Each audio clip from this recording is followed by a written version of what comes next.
केंद्र सरकार पर संघीय ढांचे को कमजोर करने का आरोप लगाते हुए सीपीआईएम द्वारा देश भर में विरोध प्रदर्शन किया जा रहा है। इसी तर्ज पर गुरुवार हिमाचल की राजधानी शिमला में उपायुक्त कार्यालय के बाहर सीपीआईएम ने केंद्र सरकार द्वारा केरल सरकार को वित्तीय सहायता प्रदान न करने को लेकर जमकर नारेबाजी की और केंद्र सरकार पर वित्तीय संसाधनों में कटौती करने का आरोप लगाया। सीपीआईएम नेता राकेश सिन्हा ने मीडिया से बात करते हुए कहा कि केंद्र सरकार ने देश के संविधान पर बहुत बड़ा आक्रमण किया है। केरल सरकार का गला घोटने का काम किया जा रहा है। एक एक कर राज्यों को आवंटित किए जाने वाले संसाधनों में कटौती करने की कोशिश की जा रही है, जिसका सीपीआईएम विरोध करती है। आज देश के राजधानी में जो केरल के मुख्यमंत्री हैं और उनके साथ और भी मुख्यमंत्री हैं,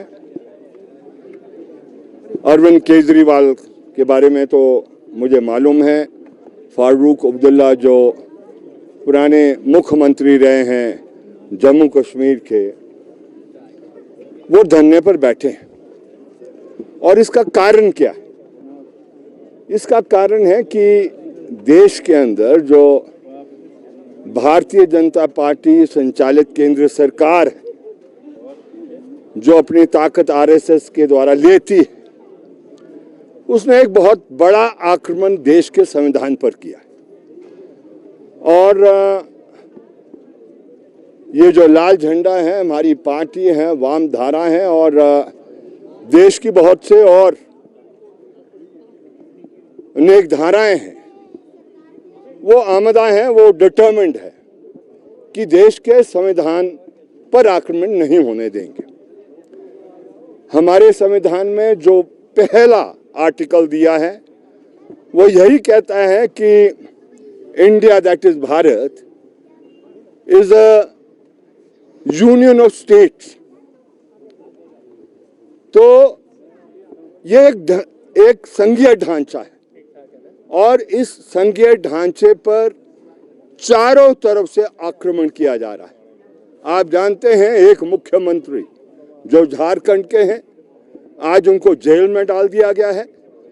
अरविंद केजरीवाल के पीछे पड़े हैं और केरल के अंदर जो एकमात्र सरकार है देश के अंदर, जिसका आप रिकॉर्ड उठा के देख लिए, जितने भी मापदंड विकास के होते हैं, शिक्षा ले, स्वास्थ्य ले, जो कृषि ले, उद्योग ले, नंबर 1 है इस देश में। वो एक मॉडल है, वो एक रास्ता है देश के अवाम के लिए।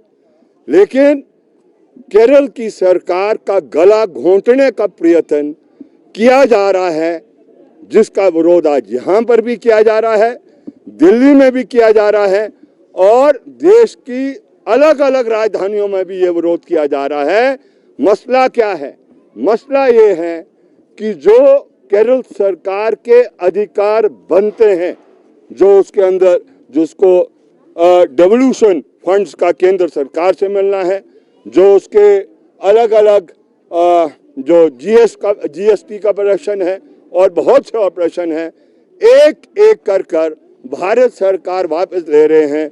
लेकिन केरल की जनता और केरल की सरकार भारत सरकार को बता देगी, बीजेपी को बता देगी, आप जो मर्जी हथकंडे अपनाएं, लेकिन वो ये आगे बढ़ेंगे और इस तरीके से देश के संविधान के साथ गद्दारी नहीं होने देंगे, उसको तोड़ मरोड़ने का काम नहीं करने दिया जाएगा। और इसलिए आज डिप्टी कमिश्नर ऑफिस के बाहर शिमला में ये प्रदर्शन भी इन सॉलिडारिटी, एकजुटता के साथ, केरल के अवाम के साथ, केरल की सरकार के साथ और देश में जो भी संविधान को बचाना चाहते हैं उनके साथ एकजुटता आज हम यहाँ पर दिखा रहे हैं।